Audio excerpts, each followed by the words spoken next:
사랑하는 성도 여러분, 우리는 오늘 교회 창립 9주년 기념주일을 맞습니다. 또 아버지 주일을 맞습니다. 특별히 오늘 저는 창립 기념주일에 포커스를 맞추어서 말씀을 전하고 싶습니다. 9년 전에 하나님이 이 교회를 세우시고 또 지키시고 인도해서 오늘까지 달려오고 있다고 믿습니다. 그 하나님께 영광을 올려드립니다. 그래서 오늘은 교회가 무엇인지 다시 한번 생각하면서 은혜를 나누고자 합니다. 여러분, 교회가 무엇일까요? 수십 년간 교회에 다닌 분도 교회가 무엇인지 잘 모르고 있는 분들을 보게 됩니다. 아직도 많은 분들이 교회 그러면 건물을 생각합니다. 그러나 성경은 건물을 가지고 교회라고 말하지 않습니다. 엄밀히 말하면 교회는 예수 믿는 성도님 한 사람 한 사람을 일컬어 교회라고 말합니다. 할렐루야. 여러분, 한 사람이 교회라는 것을 잊지 마십시오. 헬라어로 교회란 에클레시아라고 말합니다. 에클레시아.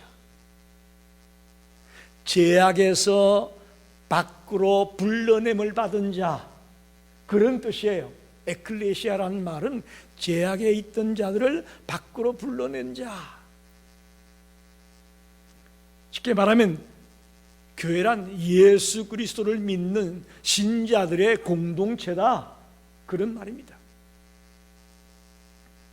한자로 교회라는 말을 보게 되면 가르칠 교자에 모일 해자를 씁니다. 가르칠 교회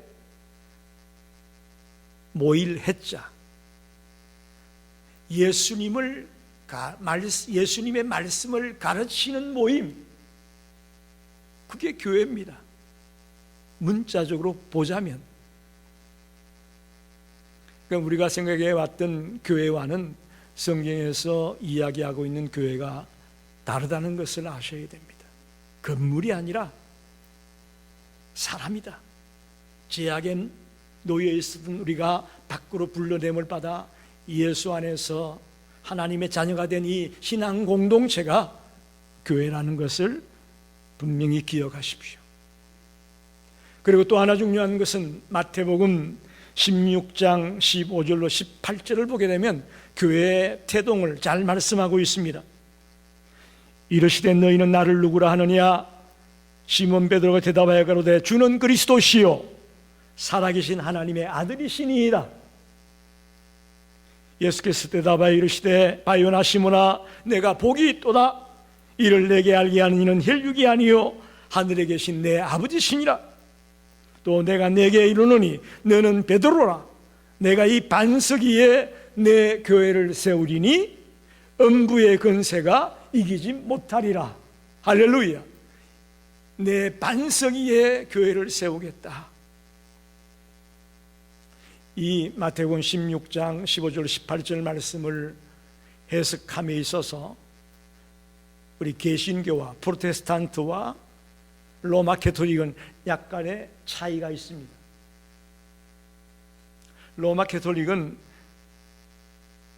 베드로에게 교황권의 권위가 주어지는 말씀이다 라고 이 본문을 해석을 합니다.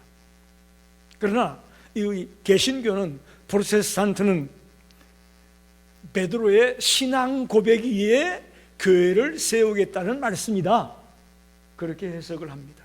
주는 그리스도시요 살아계신 하나님의 아들입니다라는 이 신앙 고백을 하는 그 위에다가 교회를 세우겠다 라고 우리는 해석합니다. 무슨 이야기냐 하면, 구약에서 하나님의 백성은 누구죠? 이스라엘 백성들이었습니다. 그런데 신약에 와서는 누가 하나님의 자녀입니까? 국적하고는 상관이 없이 베드로와 같은 정확한 신앙 고백을 하는 자들은 누구든지 하나님의 자녀입니다. 큰 차이가 있어요. 구약에서 하나님의 백성이 이스라엘 백성이었다면 신약에 와서는 국적과는 전혀 상관이 없습니다. 한국 사람이든 미국 사람이든 일본 사람이든 러시아 사람이든 전혀 상관이 없습니다. 누구든지 주는 그리스도시요 살아계신 하나님의 아들입니다라는 분명한 신앙 고백을 하는 자, 그를 하나님의 자녀라고 말합니다. 그러면서 19절에 이렇게 말하죠. 천국 열쇠를 내게 맡긴다. 즉 주는 그리스도시요 살아계신 하나님의 아들입니다라고 고백하는 자에게 하나님의 나라가, 천국이 주어질 것이라고 약속하고 있습니다. 아멘입니다. 그래서 첫째 생각해 볼 것은 교회의 본질이 무엇인지 오늘 말씀을 가지고 생각해 보겠습니다. 27절에 보게 되면 너희는 그리스도의 몸이요 지체의 각 부분이라. 사도 바울은 고린도 교회를 향해서 교회를 뭐라고 얘기하느냐? 그리스도의 몸이라고 말하고 있습니다. 그리스도의 몸이다. 서론에서 교회가 건물이 아니라 죄악에 있던 자들을 밖으로 불러냄을 받은 자, 그들이 교회라고 말씀을 드렸는데 왜 하나님이 우리를 밖으로 불러냈을까요? 한번 생각해 보십시오. 왜 하나님이 우리를 교회되게 했을까요? 바로 그리스도의 몸이 되게 하려고 우리를 불러냈습니다. 할렐루야. 그게 교회라는 거죠. 교회의 본질은 죄악에 있던 자들을 밖으로 불러냈는데 왜 불러냈느냐? 그리스도의 몸을 이루려고 불러낸 겁니다. 자기를 부인하고 섬기는 자가 되고 낮아져서 거룩한 삶을 살아가는 자가 되게 하기 위해서 우리를 부르셨습니다. 우리 교회 표어가 뭡니까? 작은 예수를 길러자. 작은 예수를 길러내자. 예수 닮은 자를 배출하자. 바로 그것이 성경이 말하고 있는 교회의 본질이에요. 교회의 본질이에요. 자, 그리스도의 몸이라고 했는데 몸에는 생명이 있어야 됩니다. 할렐루야. 그죠? 몸이라면 생명이 있어야 됩니다. 그리스도의 영, 즉 성령님이 사역하고 움직이도록 해야 되는 것입니다. 교회는 지식이나 머리로 되지 않습니다. 지식이나 머리가 움직여지는 게 교회가 아니라고요. 이 그리스도의 몸된 교회는 믿음으로 역사가 일어나는 곳입니다. 할렐루야. 여기는 믿음 있는 자들이 모이는 곳이지 지식 많은 사람, 똑똑한 사람, 잘난 사람 모이는 곳이 아니에요. 믿음 있는 사람 모이는 곳이에요. 그래야 그리스도의 몸이 살아있게 된다는 것이죠. 교회가 살아있기 위해서는 뜨거운 예배가 있어야 되고 기도가 있어야 되고 찬양이 있어야 되고 말씀이 있어야 됩니다. 그게 넘쳐날 때에 그 몸된 교회가 살아있게 되고 생명이 있게 되는 거예요. 또한 오늘 본문에 보게 되면 그리스도의 몸은 다양한 지체가 있다고 말합니다. 눈도 있고 입도 있고 코도 있고 귀도 있고 발도 있고 손도 있고 다양한 지체들이 모여서 연합을 이루고 하나가 되는 공동체가 바로 그리스도의 몸이다. 그게 교회다. 그렇게 말합니다. 그렇습니다. 교회는 가난한 사람, 부자, 박사학위를 가진 사람, 초등학교도 나오지 못한 사람, 건강한 사람, 아픈 사람, 베레벨 사람이 다 모이는 곳이 교회입니다. 다양한 지체들이 모이는 곳입니다. 17절을 보니까 만일 온몸이 눈이면 듣는 곳이 어디며 온몸이 듣는 곳이면 냄새 맡는 곳은 어디냐? 다양한 지체들이 있다라는 것이죠. 25절에도 몸 가운데 분쟁이 없고 오직 여러 지체가 서로 같이하여 돌아오게 하셨다. 여러 지체라는 말을 하지 않습니까? 여러 지체. 27절에도 너희는 그리스도의 몸이요 지체의 각 부분이라. 우리는 다양한 지체라는 것이죠. 여러분, 우리는 성도다라고 이름도 다 다릅니다. 근데 우리는 동일하게 누구를 아버지라고 부르죠? 하나님을 아버지라고 부릅니다. 할렐루야. 우리 다 하나님의 자녀입니다. 우리는 형제자매가 됐습니다. 그리스도 안에서 형제자매가 된 줄 믿으시기 바랍니다. 그게 그리스도의 몸된 교회라는 거예요. 서로 다른 지체가 연합해서 한 성도가 한 지체가 아프면 같이 아픈 거예요. 손가락에 가시가 찔렸다. 그런데 여기만 안 아프더라고요. 온 몸이 아프지. 또 손가락에다가 만약에 멋있는 비싼 반지를 끼워줬다고 여기만 기쁩니까? 온 몸이 다 기쁘잖아요. 한 지체가 아프면 같이 아프고요, 한 지체가 신나면요 같이 기쁘고요. 그게 우리가 연합된 공동체라는 것을 보여주는 말씀이에요. 그래서 교회의 본질은요 그리스도의 몸이 되는 겁니다. 그 몸은 생명이 있어야 돼요, 살아있어야 돼요. 또 여러 지체들이 모여서 하나의 공동체를 이루는 거예요. 이게 교회의 본질이라는 것을 오늘 꼭 알고 돌아가시길 바랍니다. 두 번째는 교회의 사명이 그럼 뭐냐? 교회에게 맡겨준 일이 뭐냐? 굉장히 많이 생각할 수 있겠지만 세 가지만 말씀을 드리면, 교회는요 예배에 목숨을 걸어야 됩니다. 한번 따라 합시다. 교회는 예배에 목숨을 걸어야 된다. 요즘 교회들마다 여러 프로그램이 많죠. 뭐 성경 공부반, 제자 훈련반, 뭐 부부 교실, 뭐 교회마다 다양한 프로그램들이 있습니다. 그러나 저는 가장 중요한 교회의 사명은 예배하는 것입니다. 예배를 회복해야 됩니다. 예배가 살아나야 됩니다. 온 성도가 예배를 소중히 여기고 여기에 목숨 걸고 달려나가야 그게 교회의 사명을 다하는 겁니다. 우리 교회 예배가 찬양이 살아나기 원합니다. 기도가 살아나기 원합니다. 말씀이 살아나기 원합니다. 또 예배 끝난 뒤에 성도의 교제가 살아나기를 원합니다. 우리는 너무 느긋하게 생각합니다. 아니 뭐 오늘 못 드리면 뭐 다음 주에 드리지 뭐. 여러분 그건 잘못된 생각입니다. 오늘 드리는 이 예배가요 내 생의 마지막 예배가 될 수 있어요. 제가 지금도 생생하게 기억하는데 홍영기 집사님 우리와 같이 주일날 예배 잘 드리고 집에 가서 그날 저녁에 주무시다가 화장실 가다가 그냥 쓰러져서 소천하셨어요.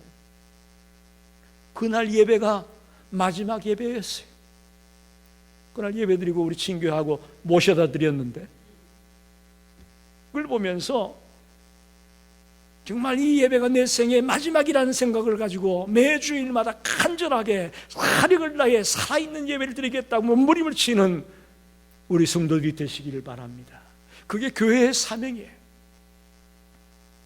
두 번째는 작은 예수를 기르는 일에 목숨을 걸어야 됩니다. 우리 교회 포가 작은 예수를 기르는 교회가 되자고 했는데 이게 일회성이 아닙니다. 올해만 그 표가 있는 것이 아니라 계속해서 이 교회가 존재하는 한 그 표를 가지고 우리는 달려가려고 합니다. 작은 예수가 뭐냐? 예수 닮은 자를 말하는 거예요. 예수 닮은 자. 저와 여러분이 예수 닮은 자로 바뀌어지는 일을 이 교회가 해야 됩니다. 오늘 세상에서 교회를 보는 눈이 좋나요? 나쁜가요? 세상 사람들이 교회를 보는 눈이 곱지가 못합니다. 왜 그러냐? 예수 믿는 자들이 본이 되어야 될 텐데 본이 되지 않아서 자신들과 뭔가 구별이 되어야 되는데 자신들보다 더 나가. 예수 믿는 사람들이 더 나가. 더 객길로 나간다고. 그걸 보고 교회를 좋게 보지 않고 있습니다. 여러분, 우리가 작은 예수가 되어져야 됩니다. 예수 닮은 자가 되어져야 됩니다. 우리의 말이 달라지고 우리의 생각이 달라지고 우리의 행동이 달라져서 주님처럼 되어보려고 애쓰는 자가 되어져서 난 크리스찬들이나 세상과는 구별된 모습으로 살아갈 때에 그게 교회의 사명이고 교회다운 교회가 되는 겁니다. 이 교회에 출석하는 우리 모든 성도들이 한 사람도 빠짐없이 작은 예수로 남은 생을 살아가겠다고 결심하게 되시기를 바랍니다. 저도 그렇고 여러분도 그렇고 예수님 닮아가지고 좀 살아보겠다라고 발버둥을 치는 교회가 됩시다. 마지막 하나의 교회의 사명은 선교에 목숨을 걸어야 됩니다. 사도행전 1장 8절에 오직 성령이 너희에게 임하시면 너희가 권능을 받고 예루살렘과 온 유대와 사마리아와 땅끝까지 이르러 내 증인이 되라. 땅끝까지 내 증인이 되라. 예수님이 부활 성천하시면서 마지막으로 남기신 말입니다. 이 말이 즉 선교의 사명을 말합니다.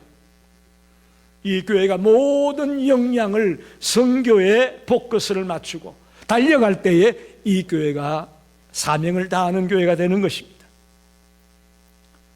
선교란 한마디로 말하면 교회가 교회되게 하는 매우 중요한 역할입니다. 만약에 이 교회가 선교하지 않는다면 세상의 친목단체로 전락합니다.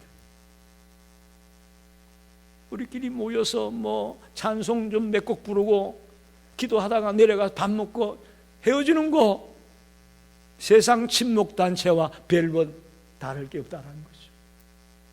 선교가 빠져버린다면 교회가 친목단체로 전락할 수 있다는 거예요. 우리 시카고에 열린 교회가 선교에 초점을 맞추고 최선을 다해 달려가는 교회가 되기를 간절히 축원합니다. 그럼 마지막으로 교회를 통해 어떤 변화가 일어나야 될까요? 그걸 생각해 보고 싶습니다. 교회의 본질이 그리스도의 몸이라 교회의 사명이 예배와 작은 예수가 되어지고 선교하는 것이다. 그럼 그런 교회를 통해 어떤 변화가 일어나야 될까요? 주님은 그걸 우리에게 요구합니다. 연세대학의 김중기 교수님이라고 있었는데 그분이 이런 말씀을 했습니다. 예수 믿는 게 뭐냐? 변하여 새 사람이 되는 거다. 아주 간단한 말이지만 굉장히 의미가 있는 말입니다. 변하여 새 사람 되는 거다. 우리 교회에 모인 성도들이 아니 여러분 자신이 교회 아닙니까? 이 교회가 변하여 새 사람이 되는 거예요. 즉, 이 교회 안에는 변화와 창조의 힘이 있습니다. 우리에게 가장 큰 변화는 뭐죠? 죄인인 내가 예수 만나서 하나님의 자녀가 된 것. 이게 가장 큰 변화입니다. 할렐루야. 이거 이미 우리에게 있어요.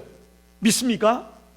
우린 죄인이었는데 허물가지로 죽었던 자인데 예수를 만나서 하나님의 자녀가 되었다. 가장 큰 변화라면 가장 큰 변화입니다. 이제 하나님의 백성이 되면 우리에게 또 하나 변화가 있는데 그게 뭐죠? 천국 가는 거라고 말하지 않습니까? 하나님의 나라가 이미 주어졌다고 말하지 않습니까? 그것 또한 엄청난 변화입니다. 그런데 천국을 가긴 가는데 저와 여러분이 억지로 끌려서 가는 천국이 되어서는 안 됩니다. 천국 백성다운 그런 모습으로 천국에 들어가기를 원합니다. 오늘 많은 분들이 억지로 끌려서 천국 가려고 그래요. 그건 교회가 변화가 일어난 게 아닙니다. 우리는 천국에 들어갈 때에 천국 백성다운 그런 모습으로 천국에 들어가기를 원하시는 거죠. 세상에는 큰 자가 작은 자를 압제합니다. 또 약한 자가 근세 잡은 자에게 무릎을 꿇습니다. 근데 하나님의 나라는요, 섬기는 자에게 우선권을 주고 있습니다. 섬기는 자가 되라. 사랑하고 용서하고 남을 나보다 낮게 여기는 그런 자를 높이고 있습니다. 사도행전은 초대교회의 역사를 기록하고 있다고 우리가 알고 있습니다. 사도행전의 기록을 쭉 보게 되면 1장 28장까지 기록을 보게 되면 처음에는 막 기적이 일어납니다. 베드로가 한 번 설교했더니 어떻게 됐어요? 3,000명이 돌아왔어요. 한 번 설교에. 어마어마하죠. 또 성전에 올라가다가 성전 미문에 앉아있는 안전병이를 보고 내가 은과 금은 없으나 나사렛 예수의 이름으로 명하노니 일어나 그러라 할 때에 안전병이 벌떡 일어났어요. 벌떡 일어났어요. 아나니아와 삽비라가 자기 밭을 팔아서 주님 앞에 드리겠다고 약속을 했는데 성령을 어기고 일부를 감춰놓고 드렸다가 적사하는 일이 벌어집니다. 어마어마한 기적들이 막 벌어져요. 그런데 마지막에 이제 사도행전 27장, 28장 이 마지막 부분에 가게 되면 어떤 부분으로 끝났냐면요, 사도 바울이 곳곳마다 선교하고 복음 전하는 일을 했던 그 사도 바울이 포로가 되어서 로마로 끌려가는 내용으로 끝이 납니다. 아이러니하죠? 처음에는 어마어마한 기적이 나타나고 역사가 일어나서 야 대단하다 생각했는데 마지막에 가니까 아무런 잘못도 없던 바울이 제수의 몸으로 포로가 되어가지고 로마로 끌려가는 모습으로 끝이 나고 있단 말입니다. 더 놀라운 것은 특히 스데반 집사에 대한 얘기를 보게 되면 그는 7 집사 중에 한 사람이었는데 성령과 지혜가 충만한 사람이었습니다. 사실 베드로의 설교는 심플하게 나와 있지만 사도행전에 보면 스데반 집사의 설교는 어마어마합니다. 그야말로 아브라함부터 구약 전체를 쭉 훑어가면서 설교하는데요, 그 설교의 깊이와 설교의 넓이가 어마어마합니다. 근데 놀라운 것은 베드로가 한 번 설교할 때 3,000명이 회개가 돌아왔는데 스데반 집사가 순교하기 직전에 했던 이 어마어마한 깊이 있고 넓이가 있는 이 설교는 듣고 한 명도 돌아오질 않았어요. 이상하죠? 한 명도 회개하고 돌아온 자가 없었습니다. 오히려 돌을 들어서 집어 던졌어요. 그래서 스데반은 결국은 돌에 맞아 순교합니다. 그의 우리 천사같이 빛나고 하늘이 열린 것을 보고 보좌 옆에 앉아 계신 주님을 목도하고 죽었다, 이렇게 기록되어 있습니다. 여러분 생각해 보십시오. 그렇게 돌에 맞아 죽게 만들 사람이면 왜 성령과 지혜가 충만할 필요가 뭐 있었겠어요? 스데반이? 또 그렇게 둘러싸고 돌을 치려고 할 때 주님이 탁 내려와 가지고 좀 못하게 하고 막아줬어야 될 텐데 왜 그냥 내버려 뒀을까요? 이런 질문이 생기잖아요. 바로 교회에 어떤 변화가 일어나야 되느냐? 교회는 섬기는 자의 자세로 살아가야 된다. 교회는 자기를 부인하고 자기 십자가를 지고 주님을 따라가는 섬기는 자의 삶, 낮은 자의 삶을 살아야 되는 것이다. 그게 변화다라고 우리에게 일깨워주고 있습니다. 그런데 오늘 교회 안에 낮아지려고 하는 자가 별로 많지 않아요. 자기를 부인하고 자기 십자가를 지겠다는 사람 별로 많지 않아요. 그게 교회가 마땅히 가져와야 될 변화인데, 저도 그렇고 여러분도 그렇고 아직도 나를 못 죽여서 힘들잖아요. 내가 죽어야 돼. 내가 못 죽어. 그 마태복음 16장 24절에 나와 있는 말씀이에요. 예수께서 제자들에게 이르시되 누구든지 나를 따르려 그러는 자기를 부인하고 자기 십자가를 지고 나를 따를 것이니라. 이게 마태복음 16장에서 베드로의 고백하고 이어지는 말씀이에요. 주는 그리스도시요 살아계신 하나님의 아들입니다라고 고백했던 그가 나중에 가서는 자기를 부인하고 자기 십자가를 지고 주님을 따라야 된다라고 말하고 있는 거죠. 그게 교회에 생겨야 될 변화입니다. 여러분, 아직도 우리가 예수를 믿는다고 하고 만났다고 하지만 변화되지 못한 부분들이 많이 있습니다. 오늘 장립기념주의를 맞아서 그 부분들을 도려냅시다. 내가 아직 이 부분이 변하지 못했구나, 이 부분이 나를 죽이지 못했구나, 이걸 내가 죽여야 되겠구나 라고 생각할 때에 주님이 기뻐하는 교회가 될 것이고 주님이 기뻐하는 몸이 될 수 있을 겁니다. 우리는 꼭 내가 처치가 되고 큰 일을 하고 큰 역사를 해야만 그 교회는 승리한 교회다라고 말하는데 아니에요. 스데반은 그럼 뭡니까? 사도 바울은 뭐예요? 아무런 잘못도 없던 그가 죄수의 몸으로 묶여서 로마로 가고 있는 그들은 뭐냐고요? 섬기는 자가 되고 자기를 부인하고 묵묵히 거룩한 삶을 살아가려고 하는 자, 그가 바로 승리하는 교회고 그가 바로 주님이 기뻐하는 교회임을 믿습니다.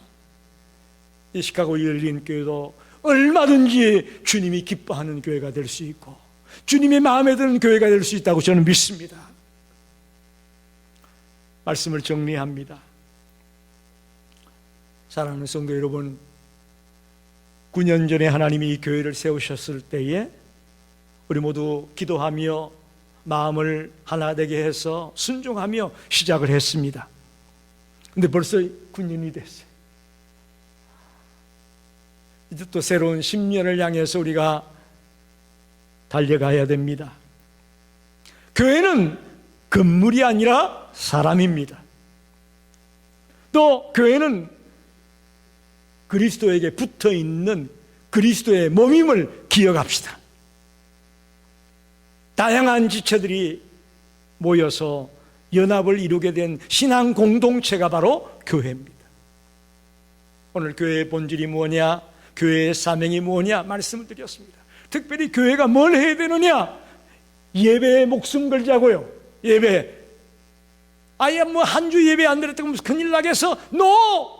이 예배가 내 생의 마지막이 될 수 있다는 걸 잊었으면 안 돼요. 작은 예수 기르는 일에 우리 목숨 걸어야 됩니다. 예배당 나왔을 때만 저와 여러분이 착한 척, 선한 척 하지 말자고요. 밖에 나가서 예수 안 믿는 사람들 속에 들어가서 예수 냄새가 나는 그리스도의 향기를 바라는 그런 자가 됩시다. 그게 교회라고요. 선교에 목숨 겁시다. 우리가 선교사님들을 위해 기도해 주는 것, 물질을 보내주는 것, 다양한 방법으로 선교에 동참할 수 있습니다. 여러분이 해마다 선교 헌금을 작정하고 헌금하는 것 참 귀합니다. 그 한 푼 한 푼이 모여서 선교사들에게 큰 힘이 되고 있습니다. 오늘 말씀을 마치면서 우리 교회가 더 성숙한 교회가 되기 원합니다. 더 사랑이 넘치는 교회가 되기 원합니다. 더 예수님을 닮은 교회로 달려가기를 간절히 축원합니다. 기도하겠습니다.